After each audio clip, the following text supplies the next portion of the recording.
Hello, good morning everyone. I'm Cha. I'm from the Black Girls Mental Health Foundation for the tech team. So good morning and welcome everyone. We will now begin the session. This session is being recorded and we will share the recording afterward in case anyone misses the start. So for this session, we have Miss Teisha Levy who will be presenting the joy in adjusting under the category Lived Experiences of Black Mothers. Let's give her a warm welcome. Thank you all for having me. I'm happy to be here. Again, yes, my name is Teisha Levi. I'm a licensed marriage and family therapist. I'm here licensed in California as Texas. I am currently located here in California. I would love to see you all's faces. You don't have to be on camera if you don't like, but I would love to be able to know who I'm sharing this moment with. So it would be great if you are able to come off camera. I do see a few of you are already saying hello in the chat. So I love that. Good morning, good afternoon, where some people are. Um, and so the title of this session is The Joy in Adjusting. And it is a book title. I am an author and I am proposing this session to really address family, culture, and community supports. And so, as we know, there's so many aspects and tracks here to talk about, right? There's, the Black mother. We talk about trauma. We talk about perinatal mental health disorders. But in this case, I want to talk about the importance of family, the importance of culture, and connection to community support resources.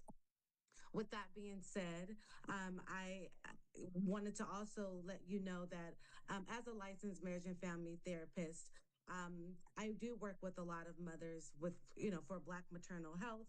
And I also became a mother in my late 30s. And so I will share my story with you, but I want to kind of go over the agenda here. We'll go over again the overview of the session, some expected outcomes. I'll share a little bit about my story. We'll talk a little bit about family and cultural dynamics. We'll discuss risk factors about perinatal mental health disorders and treatment options. I know that a lot was touched on this morning already, but as a licensed therapist, I just want to confirm that these things are very real and true for the Black mother. And then I want to have an activity with you all where you only need a paper, a pen, and to bring your whole self. And this is going to be a Mapping Our Village activity. And we'll wrap up with some questions and some resources. So the overview again of this session is called The Joy in Adjusting, but it's highlighting in that family, culture, and community support systems and how we need to communicate, right? So it will strengthen the communication, the shared responsibility, and the emotional attunement within families. It addresses common cultural dynamics of motherhood with the importance of collaborative caregiving. We will highlight peer and community-based support models such as Black Girls Mental Health Foundation, Black Infant Health, and Postpartum Support International, which I have association with those organizations.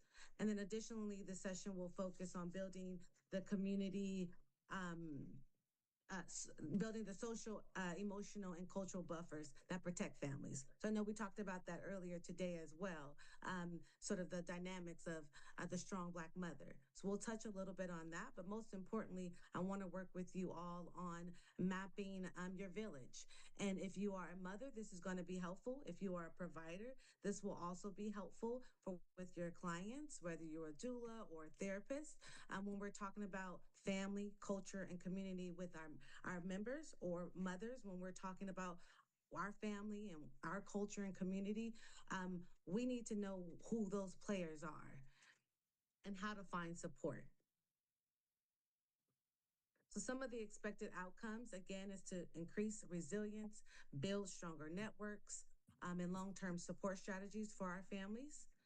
You all will learn how to access and maybe create your own peer support systems. And then again, improving your communication in terms of expressing your needs to your village.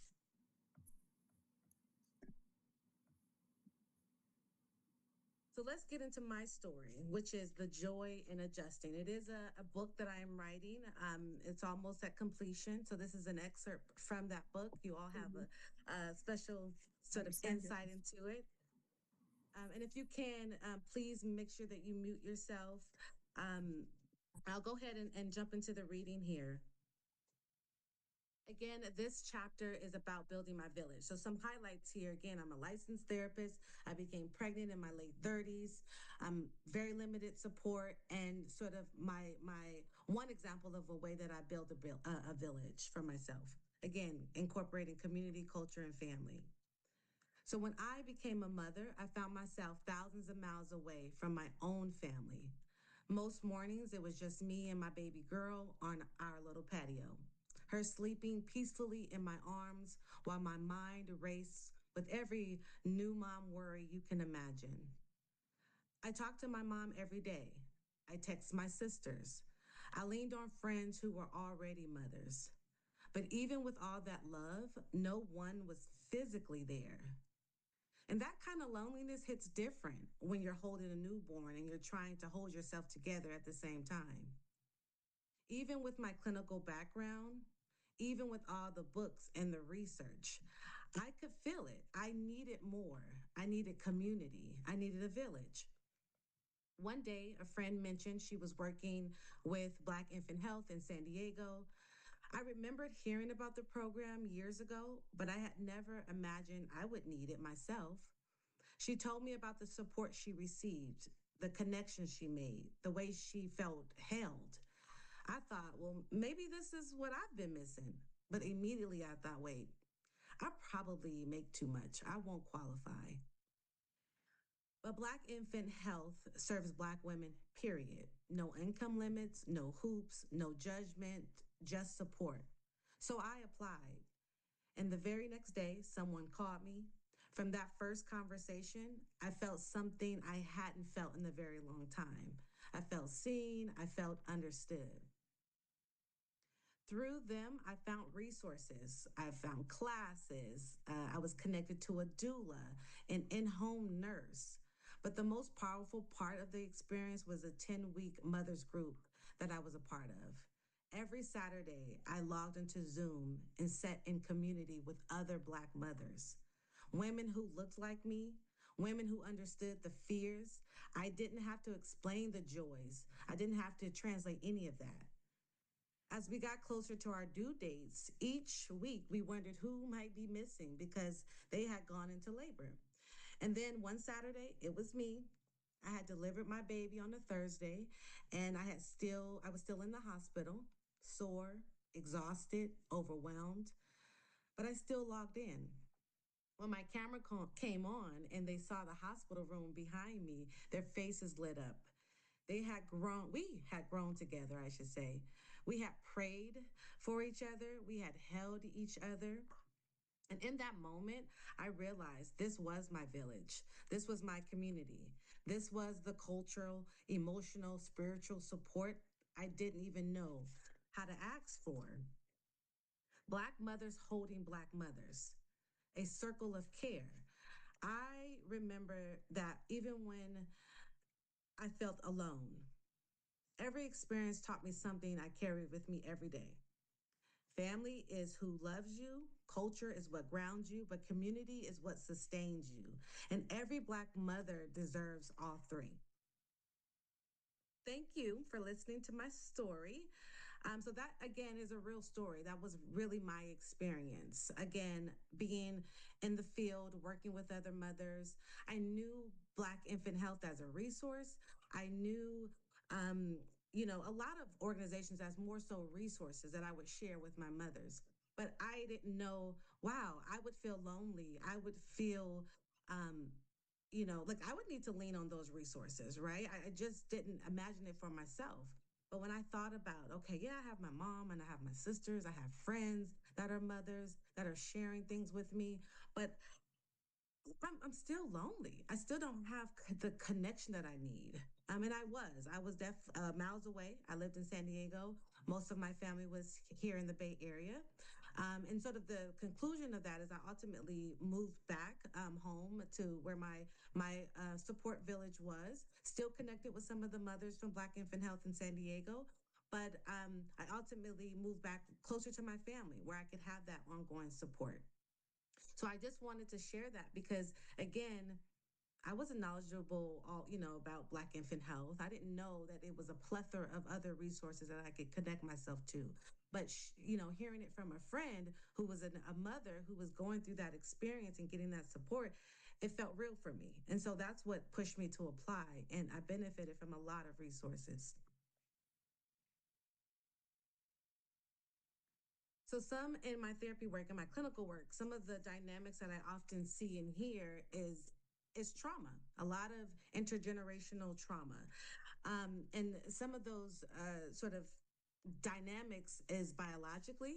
A lot of mothers come in with a lot of stress, um, a lot of discrimination. They talk about, going to doctor's appointments and having a medical doctor that doesn't look like them, that's maybe white with blonde hair and blue eyes, that doesn't have the same experience as them, doesn't have the same background. And so they deal with maybe stigma or racism. But most importantly, the stress of all of those different facets impact the development of our baby, right? Infants, become temperament, move on to psychologically, again, that depression, right? That maternal depression is strongly linked to increased risk of depressive symptoms in children, right? So when you have a mother who's stressed, who's overwhelmed, who doesn't have support, who have maybe experienced some trauma that they haven't addressed or healed from, there you have a mother who is experiencing depression symptoms, and that may impact and often does impact the child, right? We know about that maternal child connection. The other thing I wanted to highlight here again that we heard in the beginning is biological, right? So that survivor oriented parenting, the tough love, the it's okay, don't cry kind of thing. I don't need to give you a hug or coddle you or pick you up. Don't spoil the child. I know that we've all heard of some of those dynamics in families. And then again, that moves over to that messaging, that cultural narrative, right? Um, so again, this is just a highlight. There's so much more to this intergenerational trauma to be aware of, but these are just highlights. And I think again, we are aware of these things, right? We know that how important it is to really speak up, right? To really ask for help, but a lot of us don't, right? Because of some of these dynamics that I want to highlight here. And some of those interesting, I say, dynamics is the strong Black woman, right? We talked about that, suppressing. Which I'm sorry, that dynamic of strong Black woman, the risk factor is that it suppresses help seeking, right? If I'm such a strong Black woman, I got it. I'm less likely, I should say, to ask for help, right? We may not even speak about being depressed. I know when I was, with after I had my baby, I was dealing with grief. I was dealing with sadness. I was dealing with so many things. And I kept minimizing it, even as a mental health provider. I was like, well, I have some of the symptoms, but I don't meet the criteria, right? Oh, I went just that deep of like, oh, can I diagnose myself? Like, oh, well, no, maybe I'm not as depressed because I talked with mothers who experienced this. Like, I went into that whole comparison because again, I was suppressing. I was like, I got this. I have the knowledge, I have some education, I have some experience. But that again is a risk factor, right? The opposite of that, when dealing with that strong Black woman dynamic, is that it can be reframed as resilience, right? Balance with some vulnerability. So mothers still need room to be emotional. They still need room to cry. They still need space to ask for help and be vulnerable. Also highlighted, which we just spoke about, and it was also spoke about this morning in the intro, was the intergenerational trauma that we deal with, right? That transmits into stress, right? It's depression from mom and baby, right? But intergenerational trauma can also transmit into resilience, right? Pride, and most importantly, survival strategies. And I see that in my practice a lot. Um, what about the grandmother triad? That's like a new term I've been hearing more, and it's more of a new term, but not a new thing, right? We know that there's always the sort of over parenting from the grandmother, or the grandmother saying, "Hey, the mother is over parenting," right? So there's that conflict across generations around parenting and what a child needs. We also know about the mental health component, that stigma of, you don't, you got this, pray about it. But really, you need more than sometimes just prayer. You need connection to resources. And then I guess the opposite of that, right? The protective factor of that is that it when you have a grandmother or a grandparent involved, it is a shared responsibility, right? There are things that a grandmother can share that are cultural grounding tips and tools that will be helpful for a mother. And then we have the dynamic of the over mothering or the kinship dynamic, right? So it's, again, if a provider is just looking at from a lens of a nuclear family where it's just, mom, baby, and dad, then they overlook the fact that there are grandparents and aunts and uncles and cousins that are helping to raise a family. And it does reduce isolation for the mother. It helps to distribute some of the caregiving responsibilities. And it helps build a sense of belonging in the family and in a community when we have those different members and those different individuals helping. We also know the importance of the partner relationship, right? Having a present mother, having a present father. But we also know that that can also lead to intimate partner violence or emotional neglect. Also, sometimes we are dealing with the dynamic of the single parent, right? The single mother. But when we do have a partner and a partnership relationship, we do see that you have a partnership, you have a teammate, right? It's a dynamic that is stronger, right? It's shared advocacy. I know when my partner and I went to the doctor, we had concerns about our daughter. It wasn't just me sharing the concerns. Her father was able to say, "Yes, I see this happening as well." And so the doctor took us seriously and moved forward with further testing, further exploring of our concerns, right? And then we have, of course, the dynamic where we're dealing with stigma around mental health, stigma around, faith. And so when we only focus on, just pray, then it does delay the treatment or prevent people from getting treatment.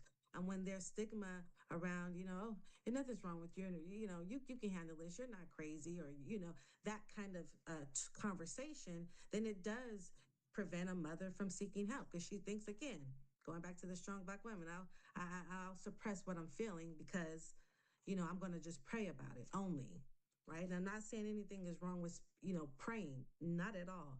But what I am saying, we need to pray, and right, we need to link ourselves to resources and support. And again, in my practice, I really lean into spirituality as a coping mechanism. And so that would fall under the protective factors, right? Community is a healing space, and every mother deserves that.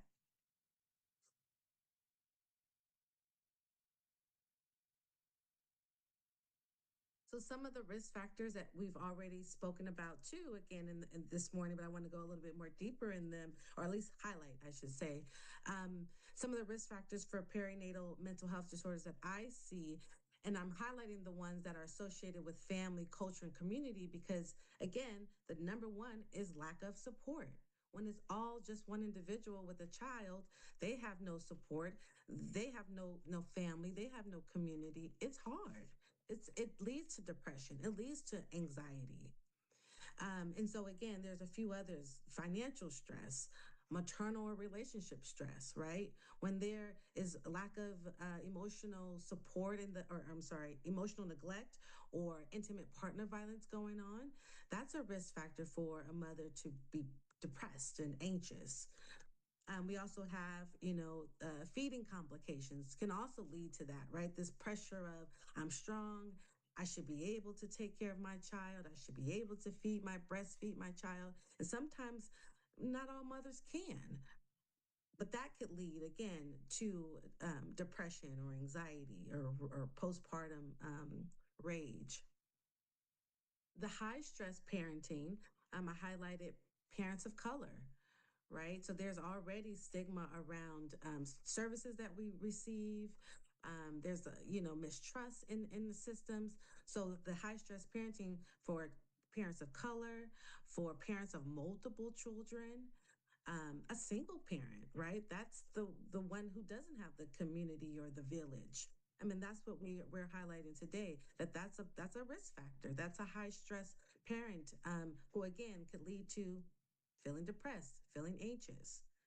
And some of the other contributing factors in the bottom box here is childcare stress, right? What if it's a mother or a family that can't afford childcare? I mean, childcare is expensive. I've been looking at the numbers. That's why my mother is stepping in to help with my child.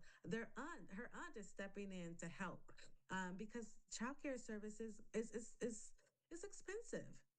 But that stress can lead to anxiety, can lead to chronic worry for the mother. And then we have what I like to, what's a new term that's been, it's not necessarily new, but it is sort of more widely talked about. And I like to talk about it as identity shift. So it's this idea of like this adolescent involvement, right? When we're adolescents, our relationships change, our bodies change, our moods change. Well, that's the same for mothers when they have babies or become mothers, their identities shift. And so, again, some of these things can contribute to depression, but I think it's so important to have community that will understand how we're dealing with different changes in our bodies, our hormones, our relationships change, not intimately only, but familial and in friendships, right? Those dynamics often change as well.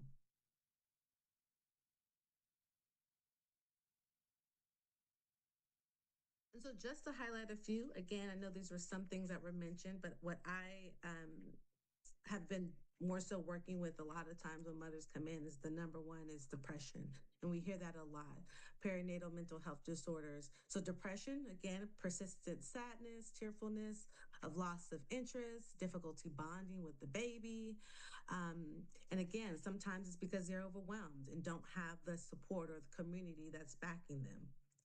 And then we have some anxiety. So I hear I'm worried about who's going to care for the baby. I'm worried about going back to work. They're having racing thoughts or feelings of dread. This may also include panic disorder, where they're experiencing a lot of symptoms physically, difficulty breathing, sweating, shaking. Also, PTSD, I'm sorry, post traumatic stress disorder. So that's flashbacks or nightmares, anxiety, including birth trauma. I know for me, I experienced some challenges during my birth. It wasn't a planned birth that I had hoped for. And I felt some residual feelings, and I had to address that with some mental health support. But these things are really real for mothers. And another one we don't often hear is rage, right? Symptoms of rage, which is not yet formally diagnosed. But we know that postpartum rage and anger are also common when there's an accumulation of unmet needs. And oftentimes what I hear is, I just spaz out. I just can control myself. Something came over me because I was overwhelmed. I'm overwhelmed. I didn't sleep. I know I just heard one recently. I was enraged and I got angry because my partner was just sleeping peacefully and I'm up with the baby all night. So the anger and the rage is more common than not. And it's simply because mothers have a lot of unmet needs. And again, needing a village, needing more support. And another one that I've been hearing recently and working with some mothers is substance use. And so I know that, with legalization, at least here in California, Individuals are using marijuana more, and I'm hearing a lot of misuse, right? Mothers using marijuana, they're still breastfeeding. And I don't come from a place of judgment, but that is a common thing. They're trying to find a way to cope, some sort of strategy that can help them. There's alcohol use that may increase during this times because, again, they're overwhelmed. They're a lot on their plate. Lack of appropriate coping techniques, and I would call them lack of adaptive coping techniques, right? Using substances to cope is more on the maladaptive, right? It's not going to sustain itself. It doesn't necessarily really help. So these are some of the highlights. There is a few more, but these are some of the common ones that I do see often in my practice. It's depression, anxiety, PTSD, rage, and substance use. So some other interesting facts. I think we've heard of some of these things again earlier today. It's we've these are not uncommon. That racism is embedded in the care of Black women. Our symptoms are often minimized. We receive fewer life saving interventions. Over 60% of pregnancy related deaths occur after delivery. So that tells you as well that there's some sort of some gap in the continuity of care, that there's no follow up or no follow through. There's no psychoeducation. There's less linkage to resources. And I can say with that, every service that I had carry and post with services I reached out and linked myself to. None of these services, my doctor said, oh, here, you should try this or sign up for this group. I was the one out there exploring. But what if it's someone who doesn't know even where to start or have access to resources or even know about a certain group? Um, Again, that's a crucial gap. And of course, here we've heard and we are aware of the maternal mortality rate is much higher for Black women than it is for white women.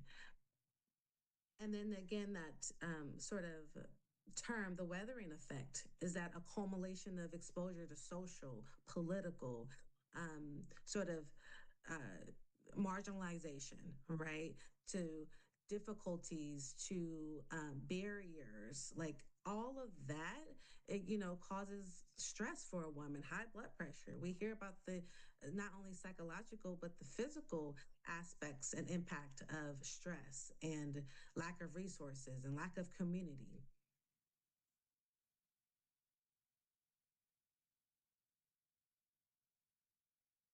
So some treatment options. There are, several different treatment options, and the work that I do, it's more so a little bit of a combination.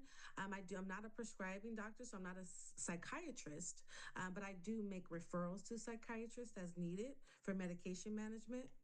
But here we'll talk about medical evaluation and treatment, very general, right? Reaching out to your primary care doctor, your PCP, maybe in this case, it may be an OBGYN, to share with them what your needs are, right? It's important to advocate for yourself. It's important to do research. Um, and so the options for addressing maternal mental health or perinatal mental health disorders, excuse me, includes a medical evaluation, again, with the primary care doctor or OBGYN. It also includes mental health counseling and or medication. And so, as I mentioned, in my practice, there's a lot of therapy that's happening, a lot of different interventions that I'm using to support mothers. And I may be making a recommendation or a referral for medication evaluation. And the other big component that I did not have that I needed was the social support and the practical help. And that was a huge component. It actually weighed more than my medical evaluation and treatment, because that was there, right? That was required, right? You get your test. You have to go every so many months and weeks. They're monitoring you. That was kind of there, provided that I had insurance and all of the things. But what wasn't there was the social support and the practical help. And that's what I really needed. And so that's what we'll kind of get into today, of how you can explore that for yourself and or for your participants and clients that you work with. That practical and social support looks like groups. It looks like attending these conferences that you're here with, or the summit that you're here today. It's connecting with other mothers. That's what the social support and practical help was like my lifeline. So this activity that I want to go over today is it's a fun one. It's one that I did um, without even really knowing what I had done until I reflected back. And I was like, I really created community for myself. And so, with that being said, I wanted you all to again join me in doing that. This is something that you can do, um, for yourself as a mother with your therapist if you need guidance. A doula can do this. Any another therapist in session can work with their clients in building community. And so the activity I call it is mapping your village. Again, as I said, all you need is pen, paper, and to bring your whole self into the space. And so I'm going to give you a moment to do that. And I want you to just to take a deep breath and think. Think about those that in your village that holds you. Think about those that help you. Think about those that see you. We often carry the weight of being the strong one, even when we deserve softness, support, and community. And so I encourage you all to think about that. Take a deep breath and think about who pours into you. And next to that, on that piece of paper, you can start writing some names. It may be mom, it may be cousin. You may already have a therapist. Maybe it's your therapist. Maybe it's your doula. But think about who pours into you. Who can you call when you're feeling overwhelmed? That may be your dad, your brother. Who helps you feel culturally held? Oftentimes, that's our grandmother, our grandfather, our aunt. Who supports your mental health? Write those people's down. Write just the first name. We just need to write the first name on the paper. Who are these people? We need to identify our village. Who shows up consistently? Is that best friend? Is that the other mother you met from the new moms group? Your village is not about perfection. It's about connection, safety, and support. So as you're kind of jotting down some names, we want to put those members in these categories, right? So using your tools, your paper and your pen, wherever, however you want to do it. You can make it a list on the side, as I did, 1 through 4, or you can create some circles.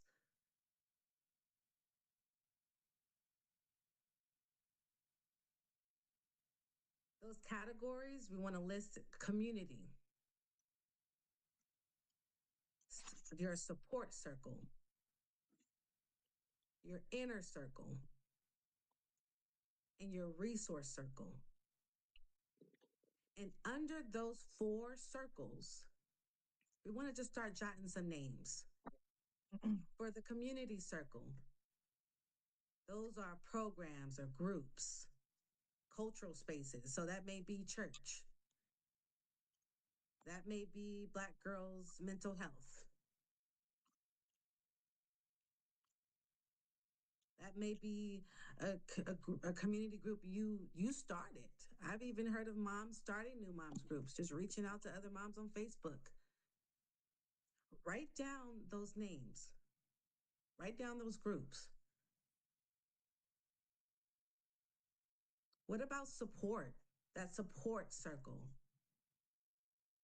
That's the practical help. That's maybe the emotional help that you get. Maybe it's a person that provides that emotional help. Maybe it's a postpartum group. I remember being a part of a community group that walked, what was it, Mommy and Me Walking or something. I can't think of it right now. But it was basically moms and the babies and the strollers, and we were just walking the park. And it was a community. It was support. So if you have something similar to that, write down that support. What about your inner circle? Some people may have only one, some people may have a list, but just jot down a few names that are in your inner circle. Those are your core people. That may be your mother, your grandmother, a colleague, a neighbor. Who are those village members? And the last circle is a resource circle, and that's your professional supports. That may be, again, you, a therapist. That may be a doula that you are connected to. So again, you're going to write down each member, at least a first name or initial, in those different four circles. And if you don't have any names in those circles, that is fine. That is still great because I have something for you. But that's great. It's good that you don't have many people in those circles. Write down who you have. Write down who those village members are.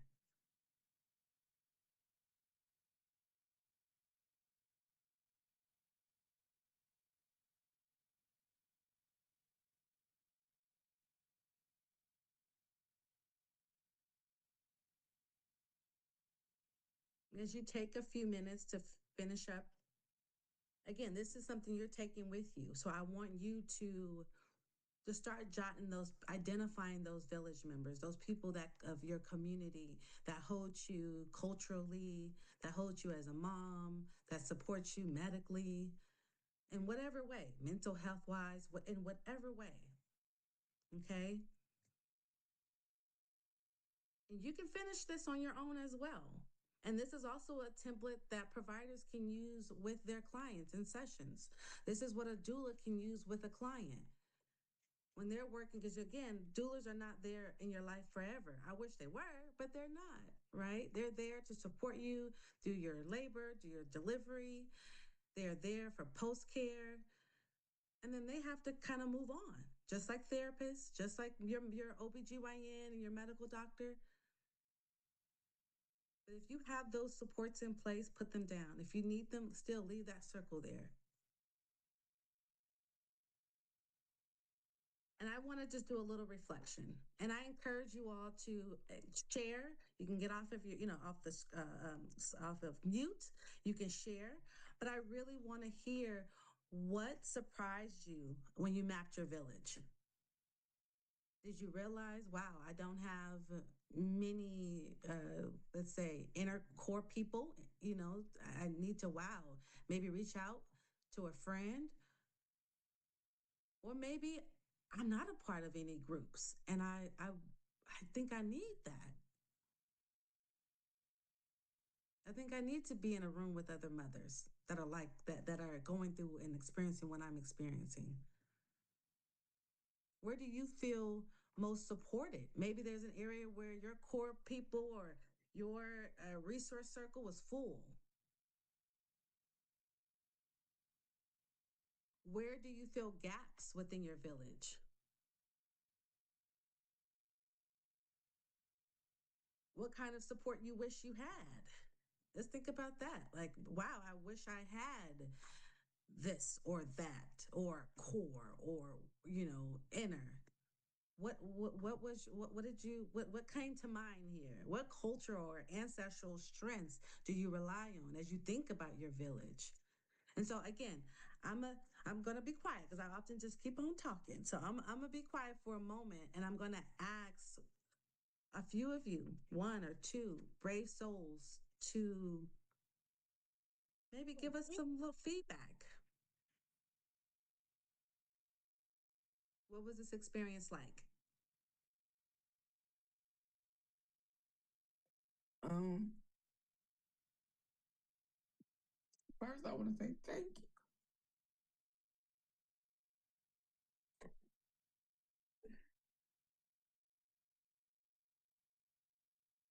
I want to say thank you for this because it's so enlightening.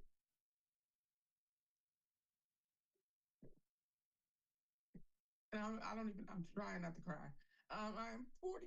I'm pregnant with my first baby. And to come to the realization that this pregnancy has been dark and lonely, and that I have really lacked emotional and mental support. But it's so weird because when you really assess your village, like I have people, but to know that they're not mentally or emotionally mature enough to support me in this is a sad realization. Financially, physically, that's they bought every diaper, every car seat, every you name it. But when it comes to the darkness and the loneliness of it, and sitting here really assessing this, where my sister is actually a licensed clinical social worker, but she's also currently like my first baby, but she's actually birthing a new business that requires a lot of her time and attention mentally and emotionally, and I see her struggling. So it doesn't. It's like she's not even a. She's. I can see that she is mentally not even available to be an emotional support. So all in all, to say thank you that this is enlightening, it's therapeutic, is heart wrenching, but it's helpful. And I am taking away from this that I have to boss up and go find a networking community that is going to be supportive. If it's walking in the park with moms, if it's the Lamaze class, whatever it is, that I can stop suffering in silence after today. And the people that you think would be your village, sometimes they're just not capable. But it is still my responsibility to go find that support. So I did not mean to be crying and taking forever to say that, but yes, that's thank you. We love it, Yolanda. We are here for you. You are getting so much love in the chat. We got you. And this is what we're here for. This is the reason that we're having this conversation. There's so many nuances to being a mom. It's so many nuances to motherhood. And a lot of times we feel alone and we are alone. And to your point, we got to check ourselves and look out and say, okay, well, who is a part of my village? Who do I have? Where do I need to reach out? Where do I need more support? And I'm so glad to hear that that you recognize that, and this is helpful for you. And your tears, I love it. I want to cry with you, but I can't. But I love it. So I appreciate you being vulnerable, and I appreciate you sharing that. And so that leads me to the next part of this is, this call to action. But before I do that, is there anyone else that wants to share maybe a takeaway? What came up for them? What surprised them?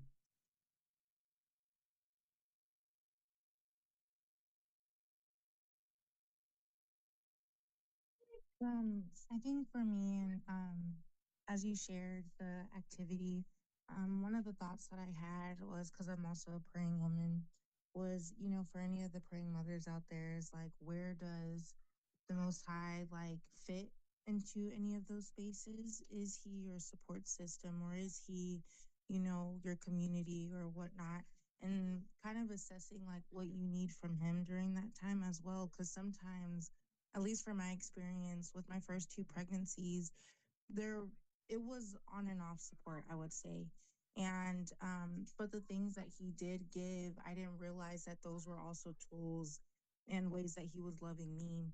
And so beyond just saying like gratitude, I think for me it was a big thing of like really receiving what he had given me during those times and knowing that, okay, that it was truly love, and using that to like help me to continue to go forward, and not like I was just getting the bare end of the stick, and this is coming from someone that during my first pregnancy we were living in the car. So there was, there was a lot of highs and lows, but when he did provide, like it really, you know it was like, man, like and also being honest in that space is like, but I need more, you know? So um there was just a lot of things that when you were talking, I was like, wow, kind of assessing even where I was in my spiritual journey and then in my faith, and how that fit in with where I felt like I needed more support and what I versus what I actually had at the time.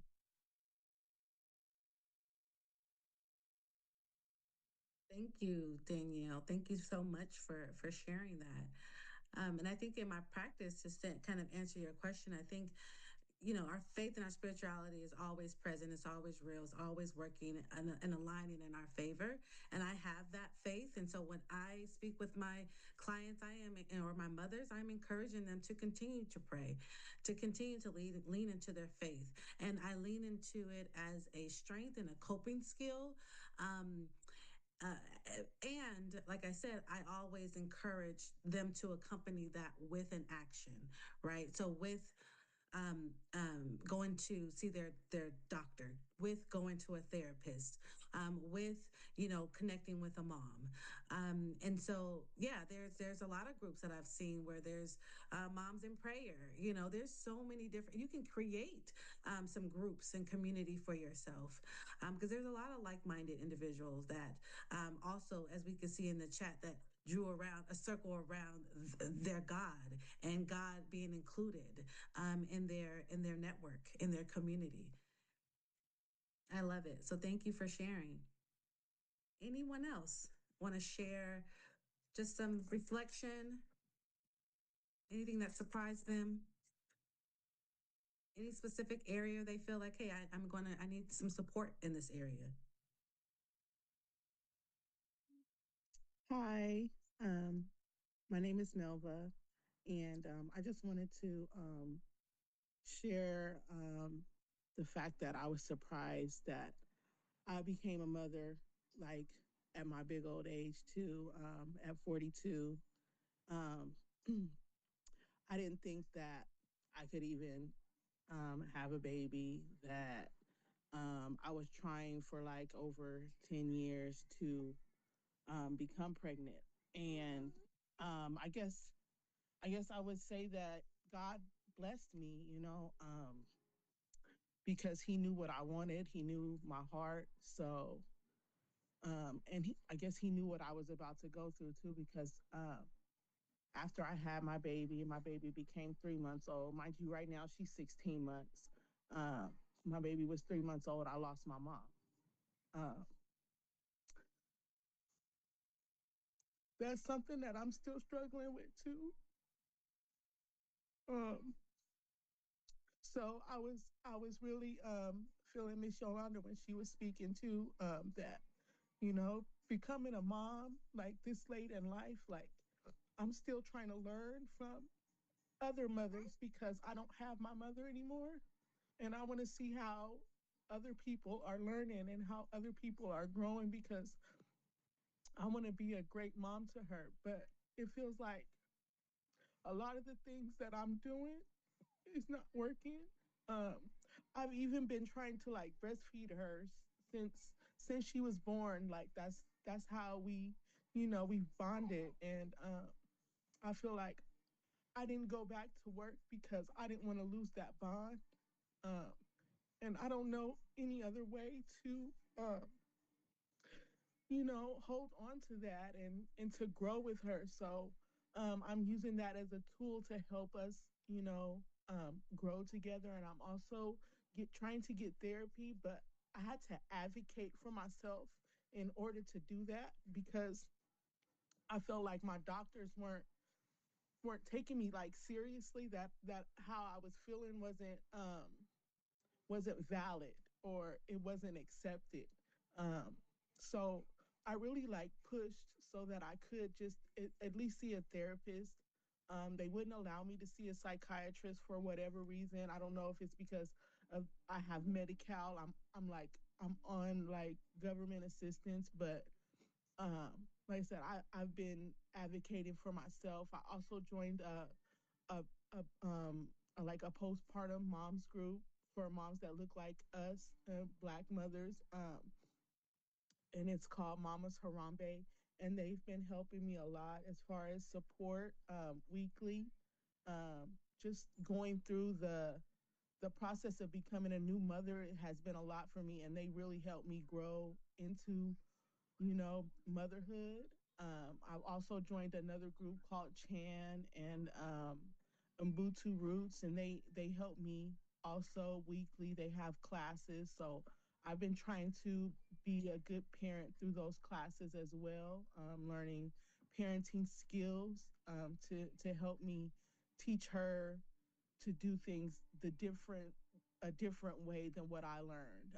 I don't want to have to spank her, or I don't want to yell at her. I want her to be able to come to me, and I want her to be comfortable with me when I do um, utilize those tools. I don't want to have to be, I want to do a different way of teaching and learning with her. But I'm like I said, I'm just trying to look for different ways of learning, and I'm surprised myself that I'm doing this way. A lot of my classes are virtual, but I'm still learning a lot, and I'm meeting a lot of new people, and I'm appreciative of this class, and I'm appreciative of you and your sharing your story. It I was in BIH as well, and I thank God for them because they gave me a lot of things that I didn't have, when a lot of tools to use when I was pregnant. So um, I didn't know that I was going to need them later on, because losing my mom was a lot. My mom took care of us. Like I said, I lost my job, not going back to work, and my mom took care of us. So I was just happy to have that, and I'm appreciative of everything. And I thank you for allowing me to speak. Sorry, so long winded. Yeah. Thank you. No, thank you. We need to hear this feedback. I'm happy for you for taking all the initiative to learn and to grow and want to be a great mom. And yeah, I hear where there are gaps, right? Where there's like, hey, this is hitting home because I see where I have some support and where I may need some support. And so I encourage you all as we move forward. And again, I thank you for sharing, each one of you that shared. I really appreciate you guys being vulnerable. So I want to invite you as we wrap up. I think we have 5 minutes left. I was not expecting this hour to go by so quickly, but I encourage you all to, I invite you all to choose one next step, right? We're hearing a lot about the call to action, call to action. They want us to do something. Well, yes, I want you to do something too. I want you to choose one next step for yourself. I want you to reach out to a friend, maybe ask them to check in with you weekly, maybe join a Black maternal mental health support group, maybe explore a doula or lactation support because you've been struggling with breastfeeding or nursing, right? Ask a partner or a family member for specific needs. Sometimes, again, we are that strong Black woman, we're that strong person that's holding everything up. But if we don't ask, we don't know what other people are capable of doing. We don't know how far they'll stretch for us. So I encourage you all to ask for help. Identify a therapist who aligns with your culture and value. Um, there are plenty of therapists on what is it? Therapy for Black girls, Black girls mental health. There's a provider directory on Postpartum Support International website. So there are therapists that you can find to see if they align with your values. I also am a licensed therapist, licensed in California and in Texas. So if you're needing a therapist or resources or connection to a therapist, I'm a resource here. And then, of course, you may want to connect with a community space that feels grounded. You may want to create a community space. I see a lot of women creating the mommy walks or the prayer groups. You can do that. And in conclusion, family, culture, community support systems are necessary and they're required to support the complex dynamics of motherhood for the Black family. We find that when there is a collaborative effort, there can be positive outcomes. So remember, there is joy in adjusting. There is. And it's even easier when you have a village that's holding you. So I offer you an affirmation. You deserve support. You deserve rest. You deserve a village that honors your whole self. Here are some resources. Please take a screenshot of these resources. You may already have them, but the maternal mental health support line is a really great support line for mamas. So there is a text number and a phone number that you can call. There's, of course, the National Sexual Assault Hotline, the National Domestic Violence Hotline, but I also want to highlight again the Postpartum Support International. They have over 50 peer groups. I am a group facilitator for the New Moms group. I love it. And it's a lot of us just talking about our experience. We're sharing resources. So that is also a resource for you. And then we have the National Fatherhood Initiative, which we don't hear a lot of, but that is a organization that does offer resources for the father. We have Black Infant Health, which we've talked about. And of course, we know Black Girls Mental Health Foundation is also there. Please screenshot. And this is me, Teisha Levi. Again, my business, Mental Wellness with Teisha everywhere. So that's in IG. That's my website, Mental Wellness with Teisha. I do have an upcoming book this fall, The Joy in Adjusting, which highlights a lot of what we talked about, as well as more, more of the experience for the Black mother. Thank you all for participating. I know we have about a minute left and we have to do our exit. But again, I encourage you to follow my page, email me, message me if you need some resources. Again, that's Mental Wellness with Teisha. I've been your presenter, Teisha Levi. It's been my pleasure. Thank you. Thank you, Teisha.